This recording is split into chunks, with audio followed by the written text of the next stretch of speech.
I feel blessed as a mother to such a rich family of young people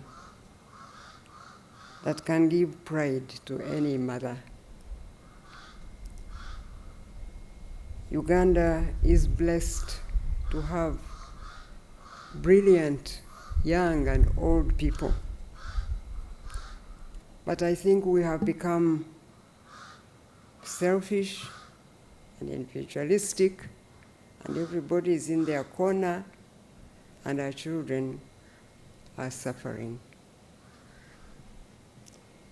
It is, though, a blessing for me to share with you my hope and vision for what I believe is a redemption program for our young people. This is particularly so since I'm aware that most of you serve our nation in various capacities, impacting the welfare and well-being of the young generation as you support them to be fruitful and productive people. Every day, countless young, brilliant children of Uganda deviate from the path of greatness in the face of real life challenges that have robbed the destiny of many of our children in this country.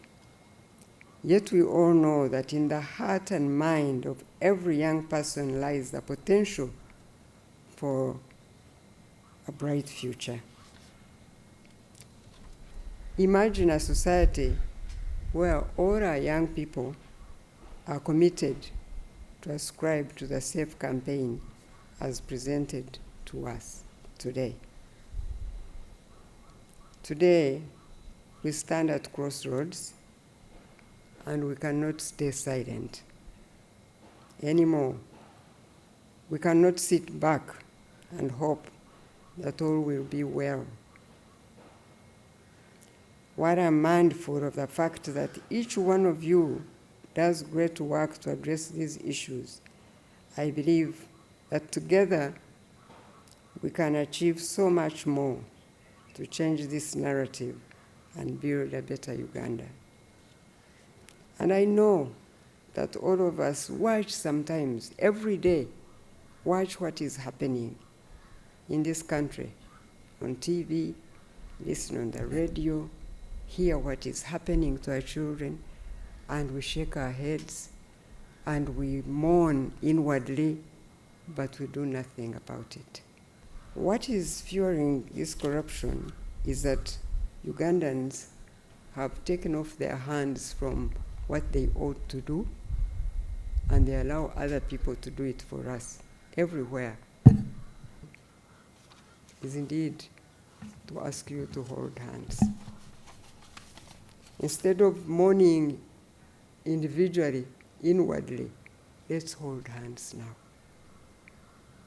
And you can hear, as you are introducing yourselves, if we now join the dots of these groups, even these groups that are here alone, and send them out into our communities, and let each one of you do something, and we'll count on you, and there must be accountability of what you're doing, with which team, with which group of our people. We can do ever so much. We must resolve that we must accept the saying that iron sharpens iron. If we know that when you come back, you must account for what you have done. Yet the purpose of our group, indeed, as we have met here today, be to grow as servant leaders and have a positive impact on the world around us. What is happening here is happening in Africa, everywhere. But let's at least start here in Uganda and believe that we will have some hope, a new hope in our families, a new hope in our politics, a new hope, then others. You know, when I was talking about these emerging leaders, initially I talked to the team from Makerere. They are all here today. I said that if Makerere sneezes, all the universities will catch the cold. Meaning, we start with Makerere, but we mean to go around all the other universities. But I'm using the same scenario now. If we use this group that we have here, if it sneezes, really, Uganda will catch the cold. We are letting our people die because we are silent. We cannot be silent anymore. All our children depend on us. Somebody said, Mama, you launched a program for secondary schools some time back, but seems nothing is happening. Well, something is happening, but it is slow. Because as somebody said here again, whatever we do requires funding. Agencies also have their agenda these days. You can't really depend on them. So when they couldn't tell us what to do in our campaign, they didn't want to go with us, so we had to find our own way to go. So we are doing a youth conference for secondary schools, one each year for East, for another one for the West, another one for the North, another one for the South. But they are like a drop in the ocean. We need to do much more. So I've been raising funds, even for emerging leaders, because we can't run without funding.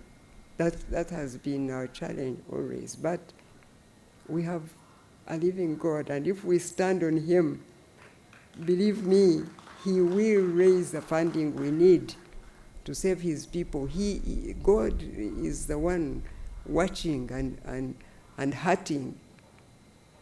If He has hands to rely on, He will help us raise the funding. I have no doubt in my mind. So we have that program. It's going. We have the Traditional Youth Forum. It has been, we have joined it with the lawyers fraternity. That also is running. Now we have started this one. So I think we are going to have a smaller team that will sit and see how we can merge all these together and see how we can then direct them where to go and what to do. But really, mine today was to thank you and to call you to say that we need to hold hands together. We can no longer be silent. So I invite you to join me as we empower the next generation to realize their unique God-given potential and to contribute positively to our nation's future. This program, I must say, is more than an initiative. It is a beacon of hope, a catalyst for change, and a demonstration of what we can achieve when we unite around a common cause. So together, let us invest in our youth, instill in them the values of integrity, resilience, and purpose, empowering them to become the ethical and responsible professionals Uganda is crying out for. That your target are young people, but young is just age. You'll find there are very many old people, even at 80 years, who will benefit from this than the young ones. Because the issues the young are grappling with are the same issues that the old are grappling with. The problems people of yesterday and people of today are facing are the same. The answers might be different in the aspect of what age does it apply to you. But we are grappling with the same issues. You people, getting someone to talk to you in this country who can understand you, people are seated with a lot of problems. A lot of problems. Families are broken, but people don't want to say. People are just moving with their wives. They are attending functions, they are smiling. When they reach home, mama, in the bed, the man sleeps with a helmet because he doesn't know whether the wife is going to come with a stick and hit the head with a hammer. But in the public, they are smiling. I can tell you, a lot is going on. So we might be here thinking that Mama is helping the young generation, but he's helping us. Even the old generation, a lot is going on. A lot. It's just a matter of you making yourself available so that people can talk to you. Just give people a chance to trust you. Give people a chance to talk to you, and you will see what they will tell you.